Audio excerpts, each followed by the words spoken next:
You're watching the Tesla Life live with your host, Mark Coughlin.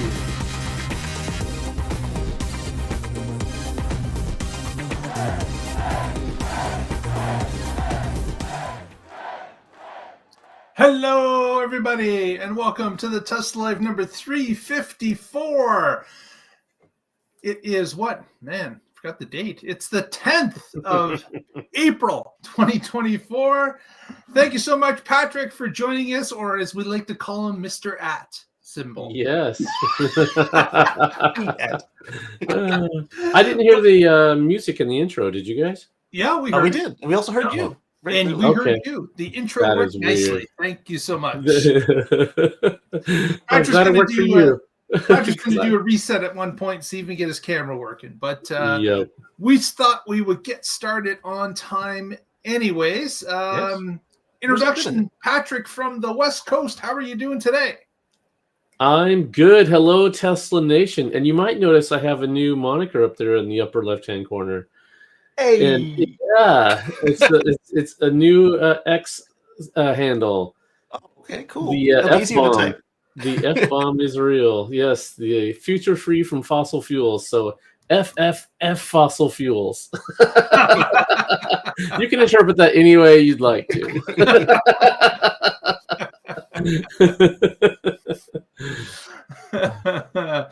Very good. Very good. Something for people to think about at home. Absolutely. Mm-hmm. Very good. Very good. Also joining us as regular, Mr. Casey Green from the Mid-Atlantic. How are you today, sir? Doing quite well. PSA for those of you that owe the American Empire any money, or at least paperwork to tell them that you don't owe them any money. You've got 5 days left. Counting today. Ah, yes. Tax time. Always fun. I take solace in knowing that it's only 5 days away because that means my tax day is 2 weeks after that. So nice. I got 3 weeks. So okay, I should start making a plan, I guess. If you're in English-speaking North America, get on it. I've already got my refund. Oh, very good. Now we need to find out when the Mexican tax time is. Oh, out of the way. Well, let's get to it. Big story of the week, of course, was this announcement, kind of a reaction announcement from Elon about a RoboTaxi coming August the 8th. And the reason, of course, he replied to this. Mark, I think you need to wind the clock back to what happened before this. I'm heading. Okay, so the reason that he responded to this and told us about August the 8th was that Reuters came up with an article that had indicated that the Model Next, as we like to call it, the $25,000 Tesla, had been scrapped. They weren't going to be building it or something to that effect. Reuters put in their article. Elon, of course, responded fairly quickly to that article and indicated that Reuters was lying again, in brackets. And then a few hours went by, and then, of course, this next announcement hit us after the close of the stock market, and that was that Tesla would be showing us the RoboTaxi in some way, shape, or form. Not really sure. He didn't go into any detail as to what this was going to be or what he was going to display to us, or all he basically indicated was the date was solid. It is August 8th this year. So that, of course, let everyone jump into speculation mode. Mm-hmm. And there's a whole bunch of people trying to figure out what Elon really means, what's going to be showed, what can be done, what is possible. Based on what we see with, of course, the FSD update in version 12, people were asking themselves, does Tesla really have the ability to turn version 12 loose in maybe a certain region of the country to be a RoboTaxi? Like, we know that Tesla could certainly come up with the hardware.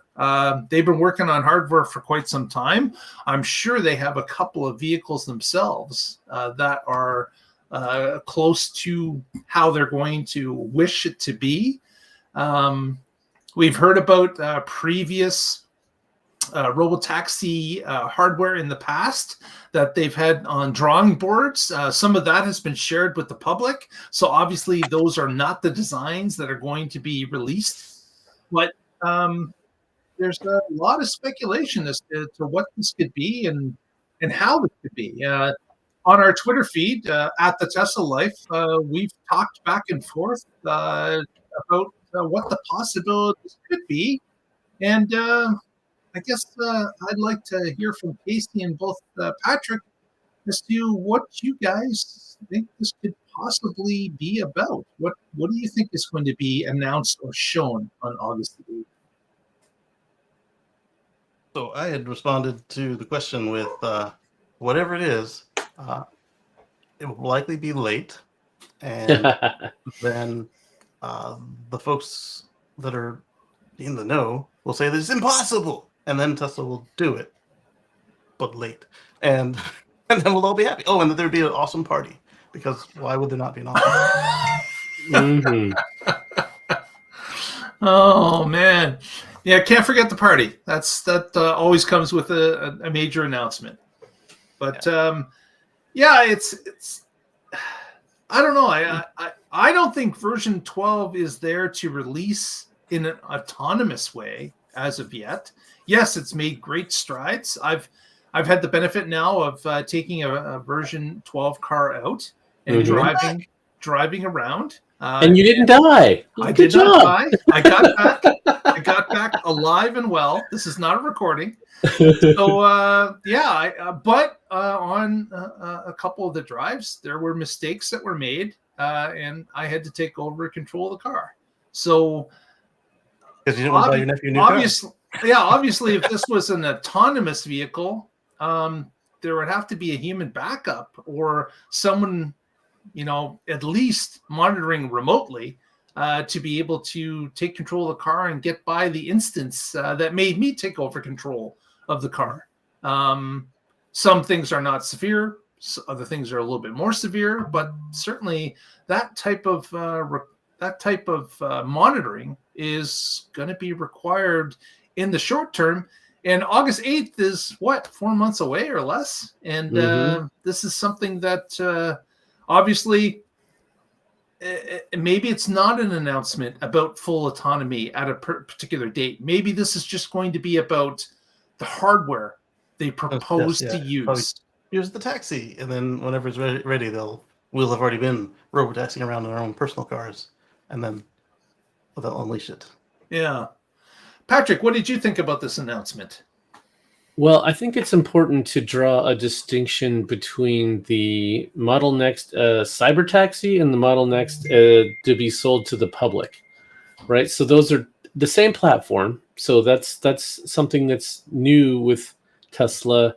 The 3 and the Y share some components. The X and the S share some components, but they're not. And even the 3 and the Semi share some components with but they're not. I wouldn't call any of those the same platform because there's major differences, even though they share some components.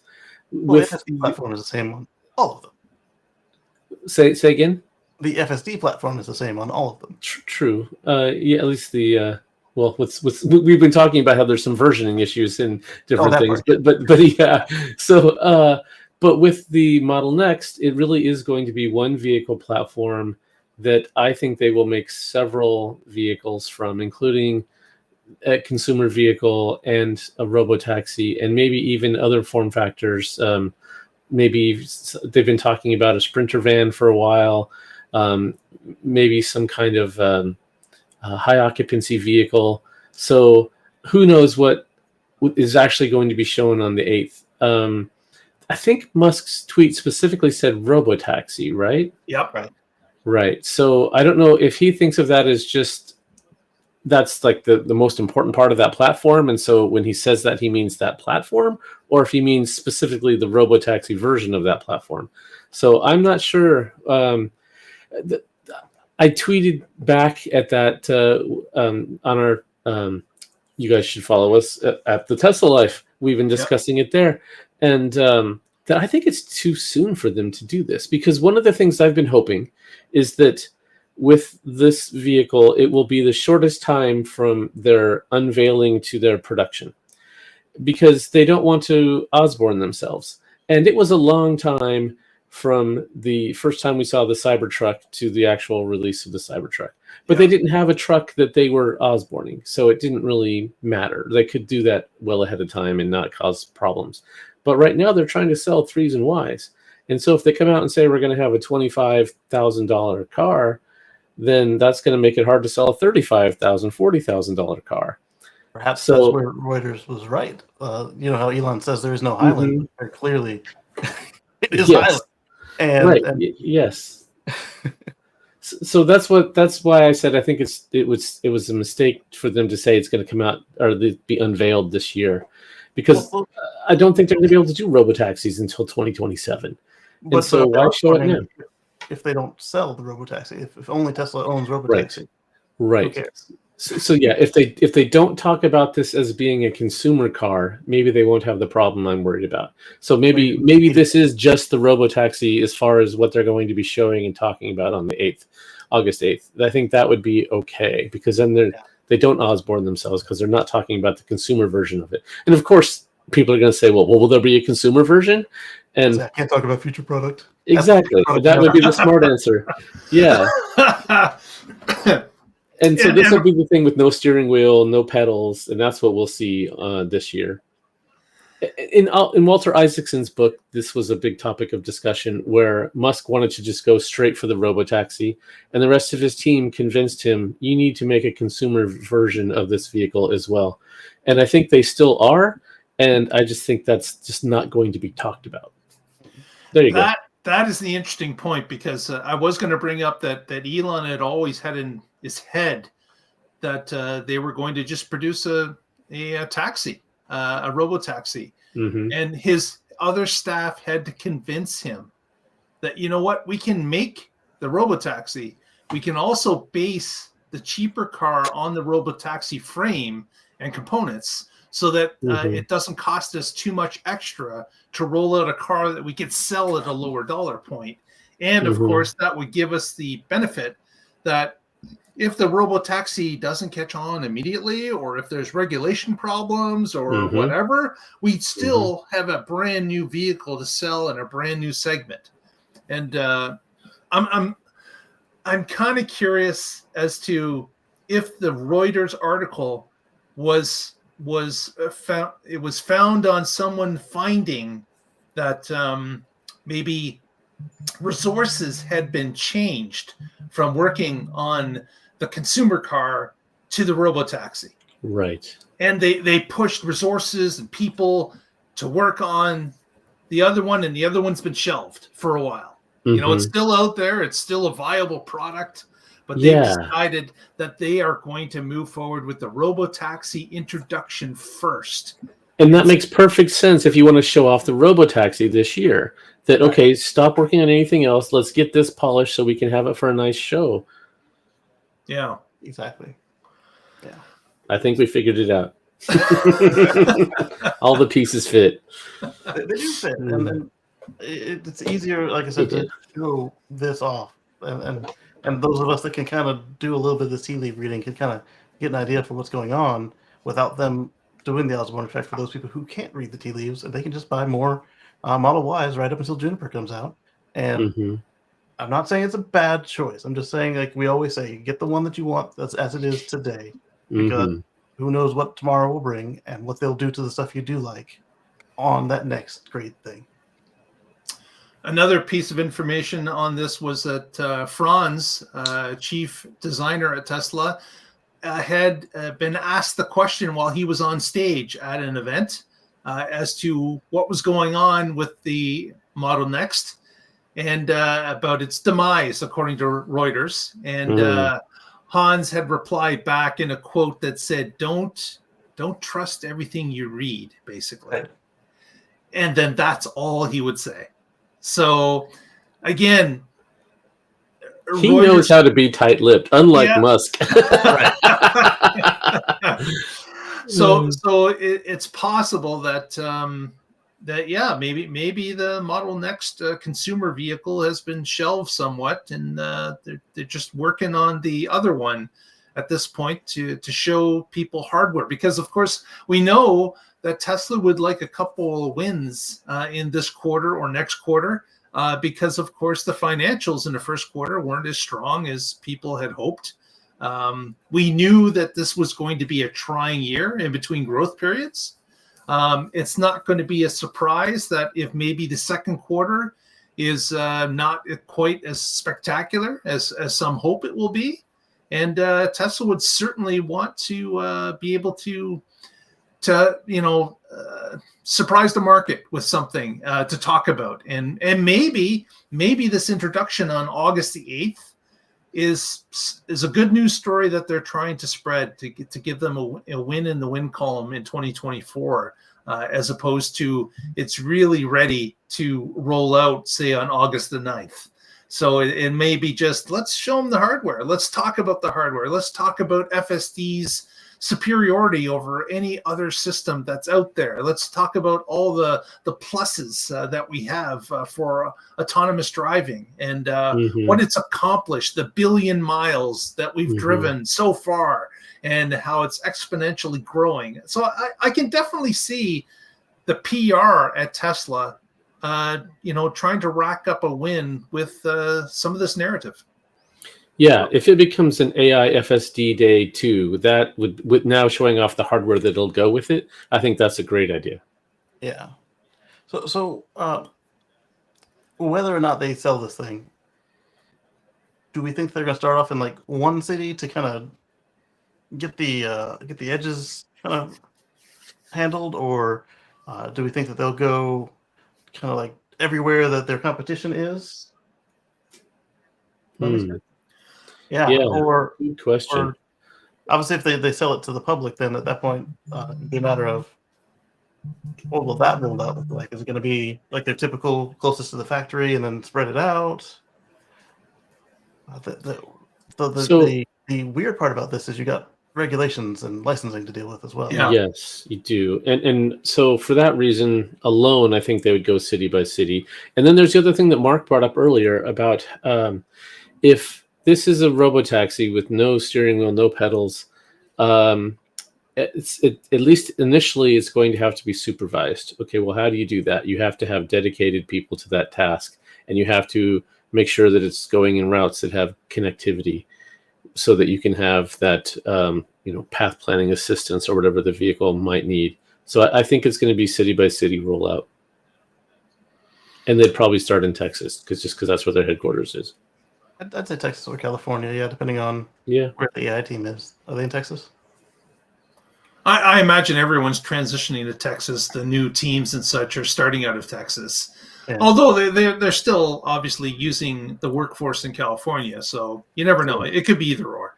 Yeah. The way I'm picturing it is obviously one city to start with, probably San Francisco or Austin, to make sure they understand how to run a taxi service, and then as quickly as possible, I see them expanding it out, even if it's not actually ready for prime time. Just because that's how Tesla roll. Cuber had a good question asking if the body style of the RoboTaxi will bear a semblance to the manually driven one. So do we think that the RoboTaxi, besides maybe pedals and steering wheel, will be very close to the Model Next, the cheaper $25,000 Tesla car, or will it not be? They'll share bones, but in order for Elon to be able to save face with his saying it's not the same thing, the same way that he's just gaslighting us that there's no Highland, it'll have to look different, or at least they intend for it to look different. So we did have a hint from, was it Tom Shu, who said paint is expensive. If you want to make an affordable vehicle, you don't paint it. And if they do that, then that makes me think that they would do stainless exterior like the Cybertruck, but I don't know. Well, even if you stick with aluminum or even steel, you still don't have to paint it if you wrap it at the factory, like as the panels are being constructed. Oh yeah, okay. Yeah. Yeah. Get rusted. Yeah, what better way to release a vehicle that is of a signature color for Tesla for their new RoboTaxi fleet? Even if it was stainless, give it some of that advertising. Although stainless is eye-catching too, so it could go either way. But it's going to be, it definitely could be unique. And my guess would be that the RoboTaxi is going to be of a different form factor than the $25,000 car. I think they're going to be different. Also, with stainless, it doesn't have to be. I mean, it's going to be hard on the machines, but it doesn't have to be impossible to form. Look at the drum of your dryer and washing machine. Look at all the cars that Ford made in the 50s. Look at your refrigerator. So as long as it's not plate steel, it can be formed as long as you are willing to change out your dies a little more frequently. Mm-hmm. So it can still be stainless and not look like the Cybertruck. Yeah, true. Yeah, so we've got something to look forward to. We'll have to see if there's any more hints as we approach August the 8th, or if they're going to be quiet about it. Can't imagine they're going to be quiet about it. They always seem to release something. Little updates as they go along, little Easter eggs they're going to drop as they move along. So we will definitely keep our eye on that. I got hopeful when I saw this stream of events, and then he was talking about what's going on with SpaceX, and then in the middle of him reiterating what was going on at SpaceX, he went back to conspiracy theories. So I was like, wasn't holding my breath. Yeah, I miss the old technologist instead of the political guy. That's why I was hopeful with these series of tweets between the RoboTaxi and the BFR, basically. Well, let's move on to the next story, and I'm going to share a little photo here of something that's had better days. Oh, Supercharger.com does not approve. This is a supercharger in New Zealand that, as you can see, the one in the foreground and the background seem to have had a bad day as someone took a sledgehammer to them and broke them up. And apparently this a Ford Ranger driver had stopped by the supercharger in New Zealand and decided to let them know that he had a bad day and beat up on these particular units and was caught by police shortly after and was charged with this vandalism crime, alleged vandalism. But turns out he allegedly was a little bit inebriated as well. So it was kind of interesting that someone took their wrath out on a couple of superchargers. Not sure why. There was no reason given, no motive. But it's. I expected this over time, certainly with the amount of superchargers that are being put in different places throughout the world. There's going to be vandalism. There's going to be people that lose their minds for whatever reason and snap and break things. It's just the way things are. But I think this is one of the first real vandalism cases, besides people maybe running over a supercharger. So, was this cosmetic, or did they actually have trouble charging after this? No one mentioned it, but just by the photos here, I would think that the supercharger probably would work fine. Yeah, that's what it looks like from the pictures I saw here. Yeah, like breaking up the Tesla sign so it doesn't light up in red anymore isn't going to stop you from charging. But it was kind of interesting that this was done. So again, this kind of stuff is going to happen as time goes along, as more and more chargers are out there. But just thought I'd mention it because it was kind of a unique case. Yeah. Next, talk a little bit about another country of interest, and this country is South Korea. And they got a bunch of Tesla owners together and performed a light show. And it was quite impressive. I've got a little video, I believe, that I can share here. Let's try to do that. Boom. Share.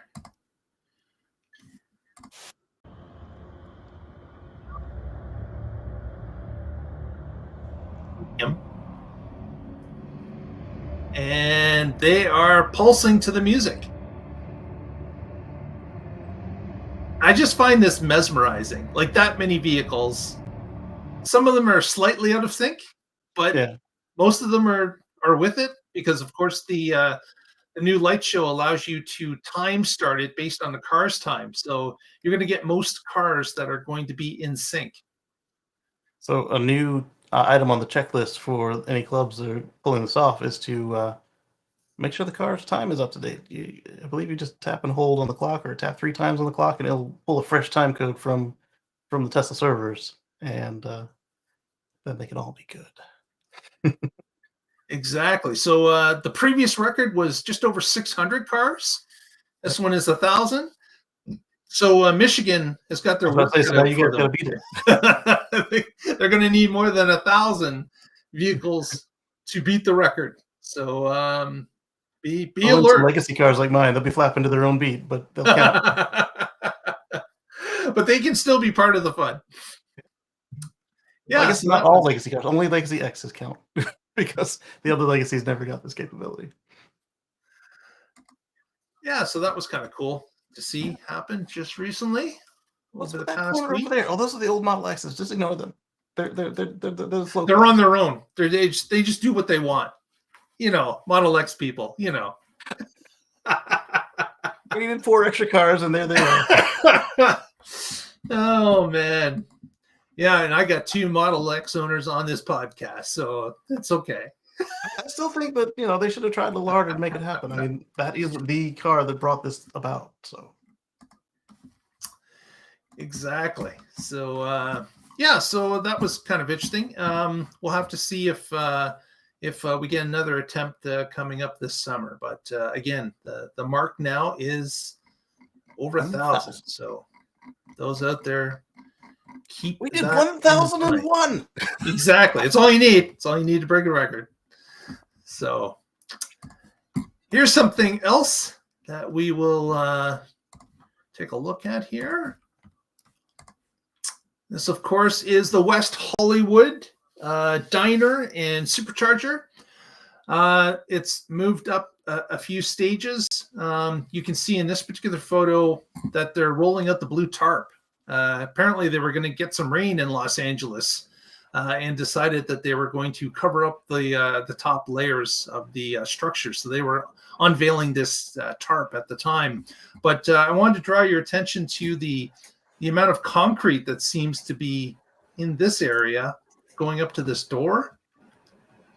Maybe it's not concrete. Maybe it's like just some sort of sand or something. But I found that strange. But over to the right-hand side, you can see these large trenches dug out in the ground. And if we go to another photo here, you can see the conduit that has been pushed throughout the site. And actually, this particular area is the gap between the two parking lots. So on the right-hand bottom corner, that would be heading towards the actual restaurant.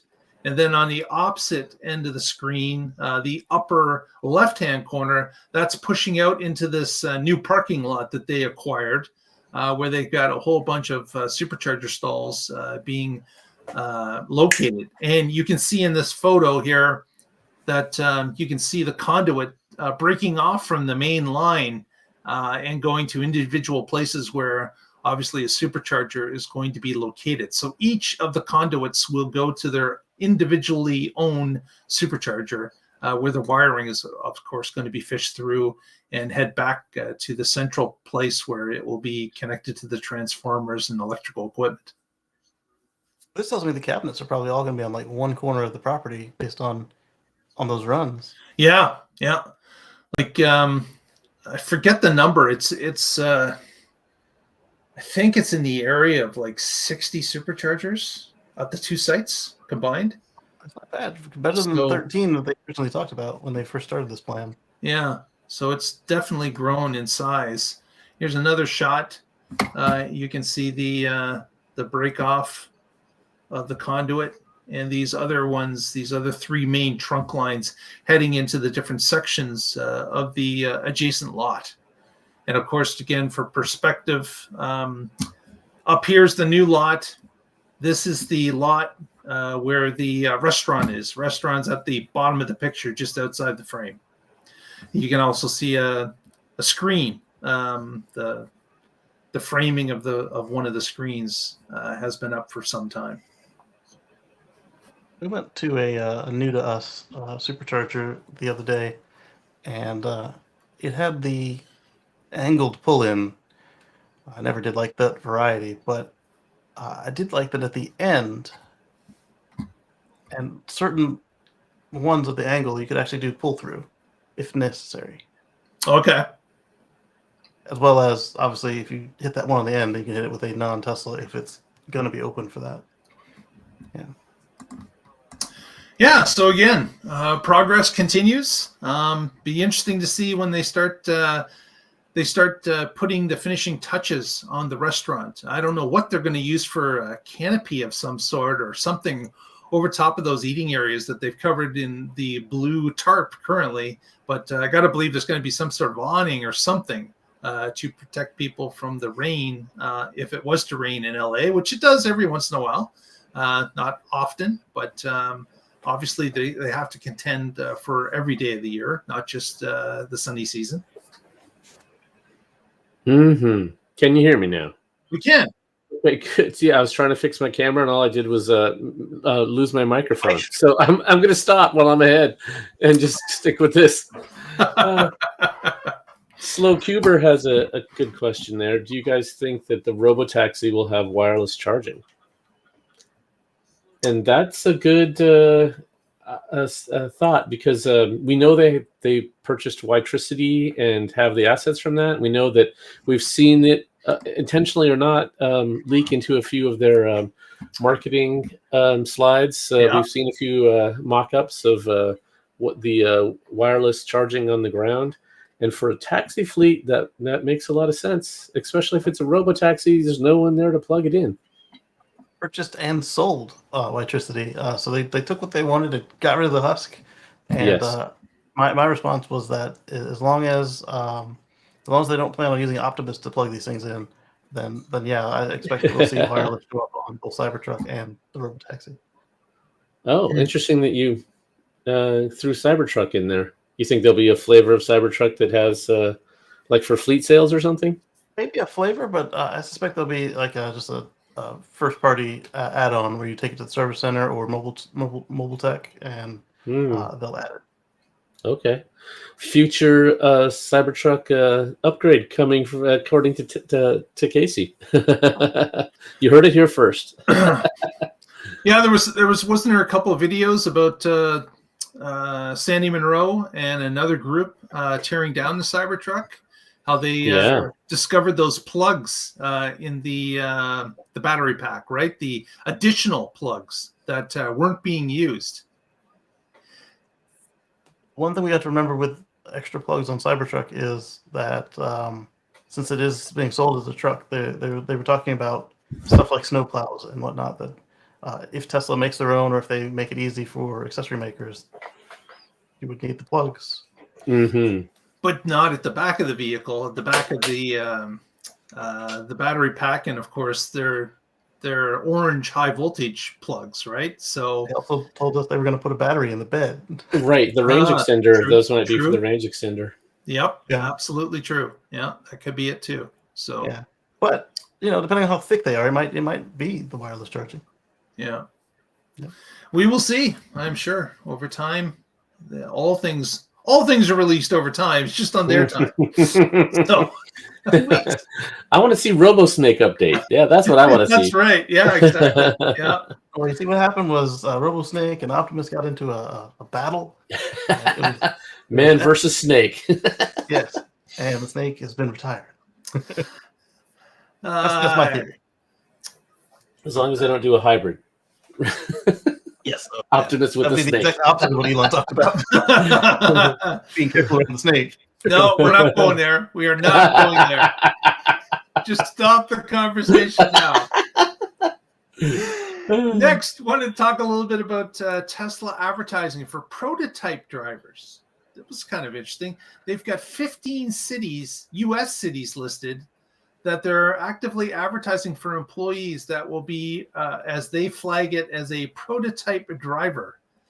Someone that's going to be responsible for data recording, for obviously driving, and for tracking drives.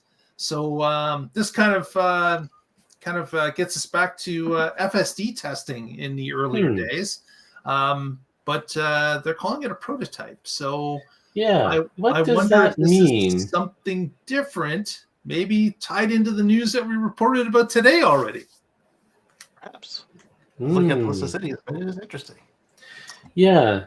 So, like with Chuck Cook's left-hand turn, they sent Tesla engineers out there to collect data for that specific spot because it was a tricky spot. And if they can master that one, then there's a whole lot of easier turns it's going to be able to master as well. So I wonder if this is like, okay, here's these 15 cities. And whenever we find a tricky spot in one of these cities, we have somebody there.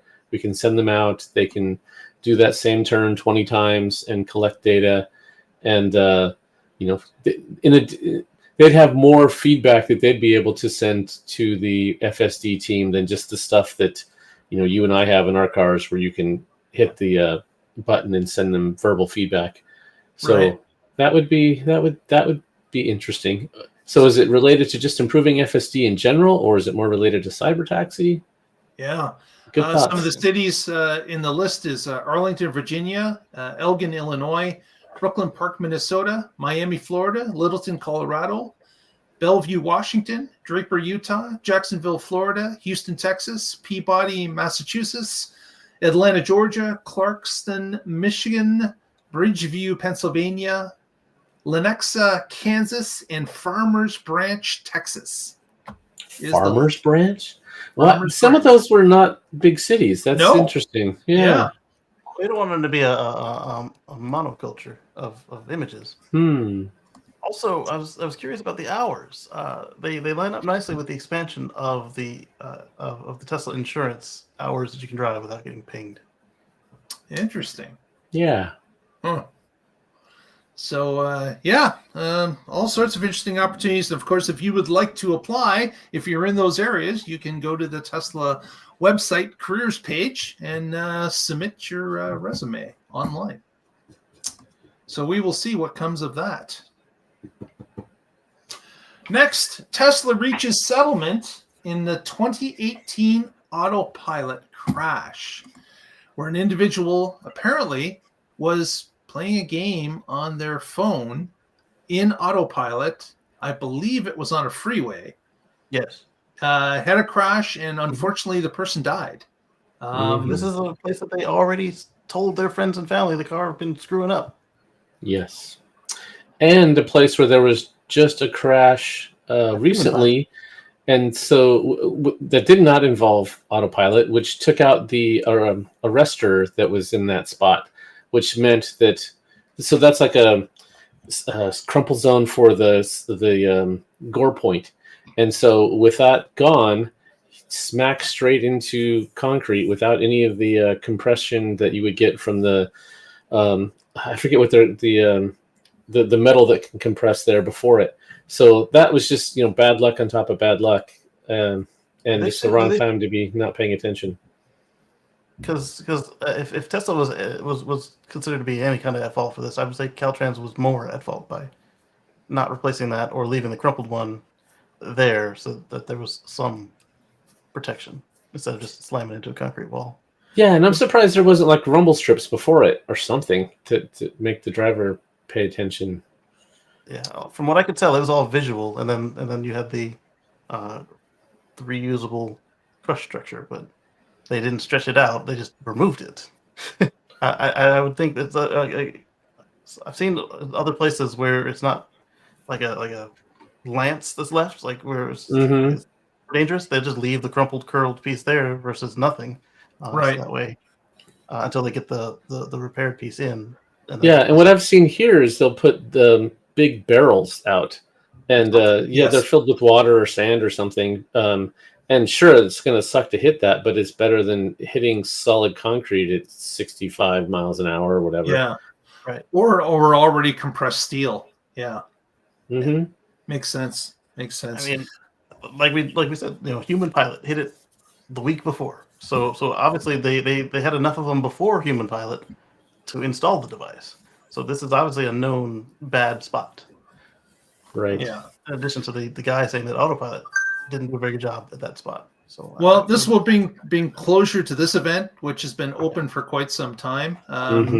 They brought closure to it one day before the trial. So both parties had agreed upon it. No specifics have been released, which is typical with these type of agreements. But we will have to see as time goes along. Obviously, Autopilot and, of course, FSD on top of it. Their main purpose is to be safer than Human Pilot. It will be certainly that will be put to the test over time. We're going to start to see that, and these type of instances hopefully become fewer and far between. Yep.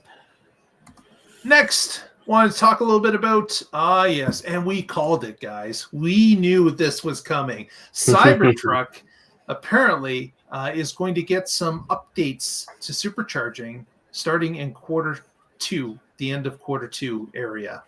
So as we had mentioned on this show when Cybertruck was released, and some people were disappointed with the charging speeds of the truck, this certainly is vindication that yes, the battery pack is still being tested.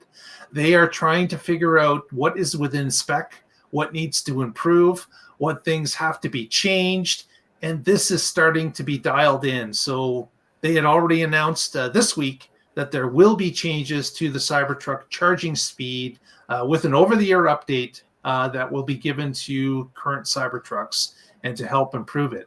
Also, Kyle from Out of Spec, who, of course, is a road warrior. He's always out there with his vehicles. He had actually discovered a issue when arriving at a supercharger near 0%. And, of course, Kyle is the one to do this. I would not be trying to get to a zero as I arrive. Me neither. But he's done it so many times, he actually unveiled a issue that happened in a few instances when certain specs were going on, and Tesla had sent actually an over-the-air update immediately with a fix that would eliminate that from happening to other drivers. That's already been released. Wait, you mean they didn't have to wait 3 months, roll it out to dealerships, send out letters, tell everybody to go in? They just did it. How is that possible? That's not how car companies work, Mark. I think you're wrong. Cybertruck recalled. And it wasn't even recall, apparently. Yeah, exactly. They just fixed it. Wow. They just fixed it. What a concept. I don't think they understand how cars are supposed to work. They don't. They got it wrong. This is way too much reactive for a car company. That is not in how it goes in the car care book, for sure. How many committees were involved? And since we're talking about Cybertruck, thought I'd share a new photo that came from Giga Texas. And look at that nice line of Cybertrucks that are getting ready to get the final quality control run through, and then off to the Superchargers, and then out for delivery. This photo was taken, and the notation that was put by it was that on this particular day, the drones were able to count 500 freshly produced Cybertrucks. And they had indicated that, yes, this was an actual amount for a single day, as opposed to a number of days collected.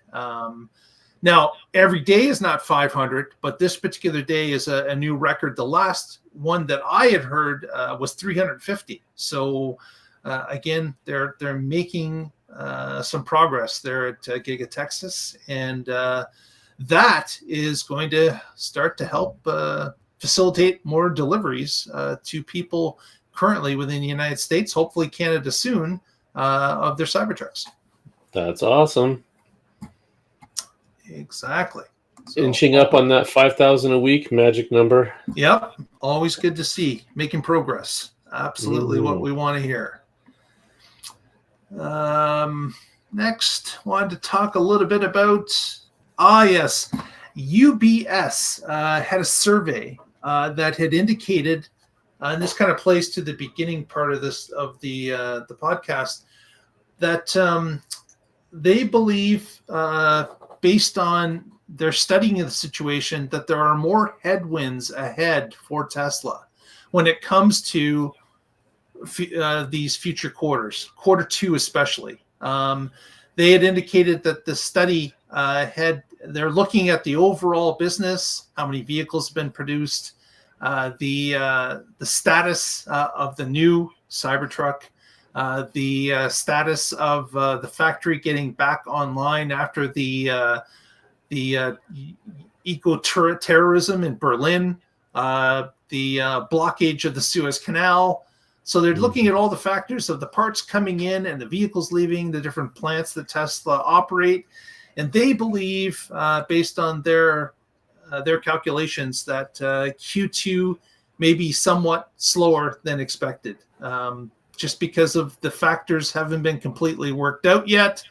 And of course, Cybertruck is ramping, as we've just seen in the photo, but obviously they're not at a rate that is going to jump ahead of current people's expectations. So I just wanted to put this out that even if UBS is correct and quarter two is a little bit lackluster, I don't think it affects really Tesla at all. I don't believe their quarter one slump in somewhat sales. Of course, there's other things going on. All the other automakers are having issues fulfilling orders, getting record numbers, or they're not happening for other automakers. Tesla is fighting the same headwinds that everyone else is when it's coming to interest rates and people's loans. All these things are combining at this point to put a strain on the delivery system, the number of people that are going to be purchasing vehicles. And it would not surprise me at all if there was a couple of quarters of mediocre growth. And again, I can't overstate that when we heard at the beginning of the year that Elon had decided that he wasn't going to provide guidance for 2024, I thought at that point that was pretty well writing on the wall as to what Tesla expected was going to be happening for a good part of this year. And I'm not going to be surprised if there are some lackluster results in Q2. Yeah, the auto industry is very secular. It's sick, isn't it? Yes. So yeah, and so it ebbs and flows, and there are down years. I don't think that this is a reflection on EVs or Tesla at all. I think this is just an industry downturn because of interest rates and other factors, and that's going to impact Tesla just like everybody else. And I think if you look at it from a market percentage-wise, you'll still see EV growth. Still, and even if you look at just Tesla's volumes, even in this down year, they're going to do. Last quarter was their second best Q1 ever. Okay, it wasn't their first best, but it's a down year. So second best, I'll take it. That beats every year prior to 2023. So as long as Q2 is similar to last year, within 10 or 15%, I still think that's a win. Yeah, I think so too. I don't think this is a problem, a Tesla problem. I think this is a economic problem at this particular point in history. And there are going to be issues with the overall economy that a car company is not going to be able to solve on their own. It's just not going to happen. So they have to go with the flow of what is actually happening on the street. And it's the way it is. Yep. Which one of the three of us was most pessimistic for our 2024 guesstimate? Do you remember? That would be you, Patrick. Oh, I might be winning. Another thing to look at, though, is that of all the automakers worldwide, when you look at the ones that say they're doing poorly, you look at a little deeper, their EVs are doing okay compared to the rest of the company. So, yeah. Well, with that, I wanted to thank some people in the chat room. I want to thank Slower Cuber. I want to thank David Watts, who joined us a little bit late, but we still noticed you, David. So thanks for being there. Dana, of course, joined us as per regular. We've got Chatting with Kay joined us. And GT24 is out there. Thanks so much, everyone, for joining us in the chat room. If you haven't already, please press that thumbs up button. That really helps us. If you haven't subscribed, I don't know what you're waiting for, because there's going to be no sale. So you may as well subscribe today. It's free. It's free all day. Press that subscribe button. Help out a little channel like ours. Would really appreciate it. And with that, let's do a wrap up. Casey, what do you got to tell us this week? Catch us on Sunday at youtube.com at Casey Green for chatting with Casey Green and friends. And again, on Friday I guess before that, on Friday with the Tesla Life Express. And we'll see you there with two related but different style shows. Very good. Very good. And Patrick or anything you wanted to share with the audience? Yeah, if my camera were working, I would show Slow Cuber that I have a speed cube here, although that doesn't mean I'm a fast cuber. I'm a slow cuber as well. And my normal shout outs, as always, I'm with the Oregon Electric Vehicle Association. We have a meeting tomorrow, and if you go, you might see Brian from Futuraza there, although you won't see me because I'll be in the middle of a 300-mile road trip. So so his allegations are holding up. Yeah. I would say I only exist on screen, but I'm not even doing that right now. So. You were really dropping the ball today, let me tell you. Oh my goodness. I didn't pay for enough bandwidth to exist. I'll be happy to tell Brian from Futuraza that Patrick has downgraded to audio only now. Yep. And as always, I blog occasionally at carswithcords.com. No, .net, sorry. .com was not available, and the people who took it have gone out of business. But I don't want to move now, so... Yeah, and they totally stole it from my blog because I was on Blogspot before that, and so I know that they took my name. But whatever, they're out of business. It serves them right. And my new handle there, FFF Fossil Fuels. Check me out on X at that handle if you'd like to. Thanks. Very cool. Very cool.